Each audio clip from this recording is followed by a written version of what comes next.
और आज बहुत ही खुश बनी कि ये हमारे नरसिंहपुर पथरा के वाल पर के लोग और जितने क्षेत्र के लोग हैं आज हमको प्यार दिला आशीर्वाद दे रहे हैं। और हमारे कमेटी नौजवान संघर्ष मोर्चा नरसिंहपुर पथरा के जितने भी लोग हैं सभी लोग के बहुत बहुत धन्यवाद दे रहे हैं। और ये मेरा जीवन जो ने हमको शुरू से उठाए हैं हमारे भोजपुरी के बहुत अच्छा सिंगर हमारे गुरु शशि श्रीवास्तव जी के हम मंच पर बुलावत बानी। शशि श्रीवास्तव जी आप मंच पर आइए, हम माला देकर के उनको सम्मानित करेंगे। आज जो भी भैया के आज जो भी बदौलतमंद है जोरदार ताली होनी चाहिए, जोरदार ताली। हमको इस क्षेत्र में लाए हैं, अब आप लोग के नाम आगे कर रहे हैं या जो भी हो हमारे भैया बहुत सपोर्ट हमको किए हैं आज इनके बदौलत में। और एक अभी हमारे कैसठ क्षेत्र में जो कि पटना से होकर के बिहार से होकर के आज डाल्टनगंज में स्टूडियो खोले हैं रोशनराज के मालिक टूटू जी को भी हम मंच पर बुला रहे हैं। सर मंच पर आइए। टूटू सर जी इन्होंने जो कि हम 12 साल में कुछ नहीं करने पाए कि हमको 6 महीना में ऐसा मुकाम दे दिए हैं। और सबसे बड़ा सर का आशीर्वाद मेरे ऊपर है। सर को हम ऊपर बुलाना चाहते हैं मंच पे। टुंटू सर जी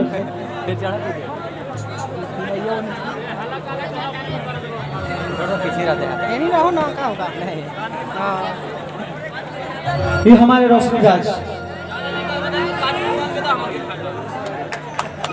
कंपनी के मालिक इनका शुरू डाल्टनगंज में है।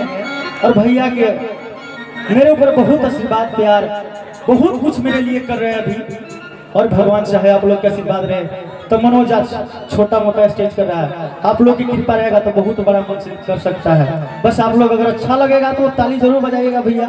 ज्यादा समय नहीं लेंगे, 1-2 गाना गाएंगे। इसके बाद में हमारे बहुत अच्छे सिंगर जो कि बिहार से चल के आए हुए हैं बड़े भैया पवन बाबू और बहुत सारे मेरा कलाकार हैं जो कि पलामू गढ़वा लातेहार से हैं। सभी लोग के तो नाम नहीं ले सकते हैं इसलिए कि समय कम है और आप लोग के समय भी ज्यादा हो चुका है। भैया हो बस माइक के काट दूं वंदना गाय।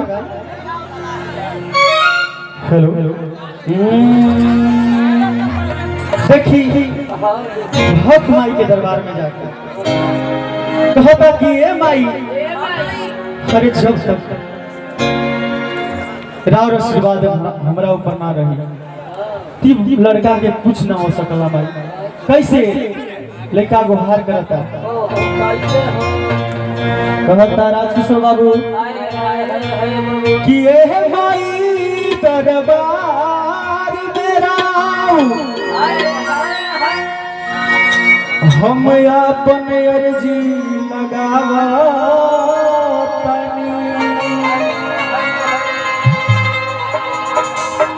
हम का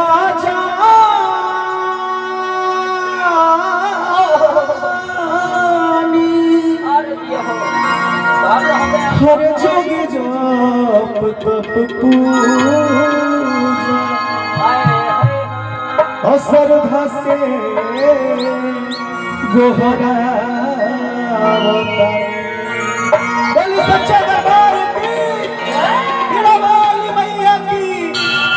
चलिए उपेंद्र भैया जी भक्त गाता और काहे नहीं खू और आवत माईया हर बेटावा तो हारो बोलावता और तो हरे असरवा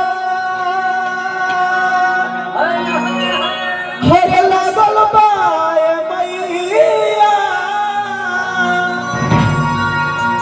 हर दिन रात चावारा डोलावता भक्त भैया हो हर काहे नहीं खू पावते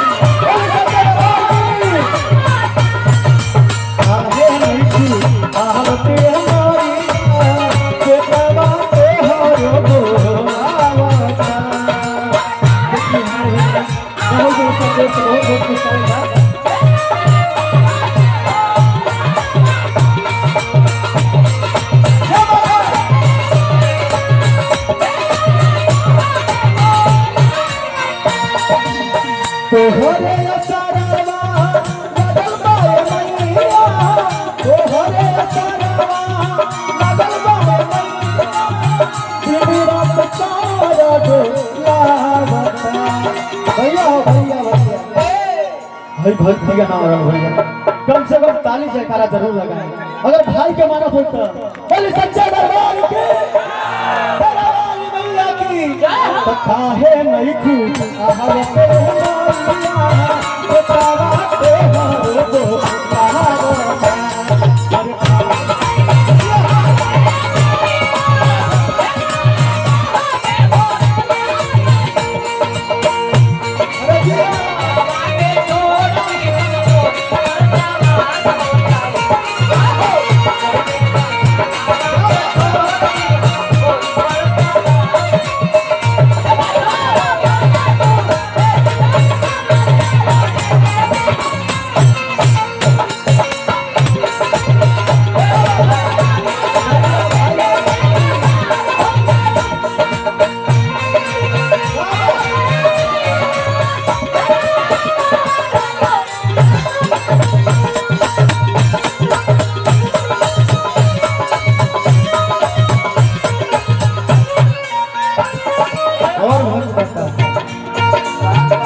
आप लोग आशीर्वाद से किस्मत रहतानी और हमारे जितने भी क्षेत्र के लोग हैं भक्त माइयों के माई हऊ तू तो महामाई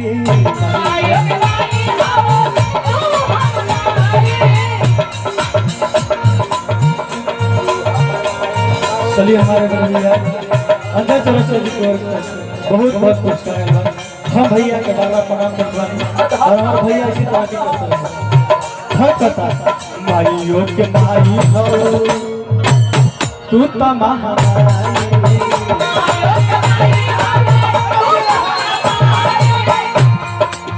बेटावा गजे बाप दया भयाई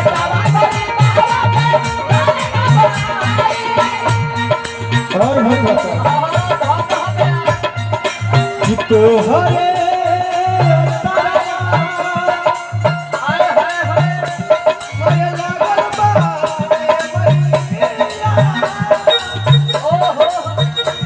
और दिन रात डोला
कहता ये माई हमरा कुछ ज्ञान नहीं है जे बात बानी है तो होरे कर पाना बानी हम नादान माई के ज्ञान हो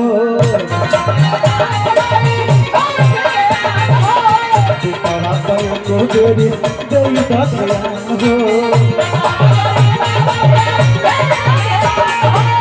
बानी हम नादान माई के ज्ञान हो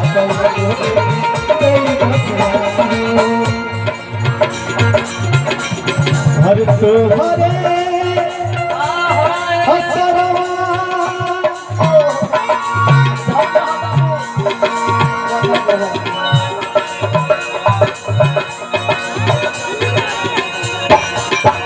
हमारे बारे में बोल गया राजा ड्राइवर को से घर संतुर बहुत बहुत पुरस्कार देने वाले भैया के बारे में प्रणाम करते हैं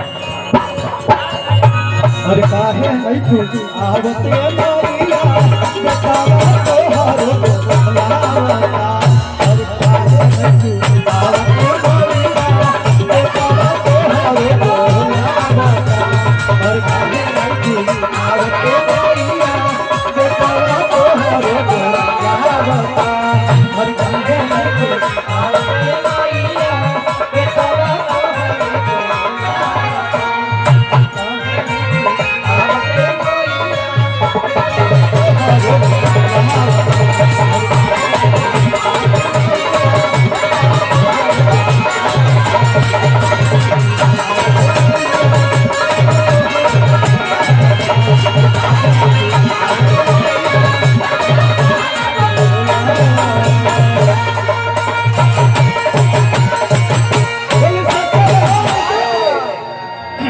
चलिए गाना आज हमारे स्वर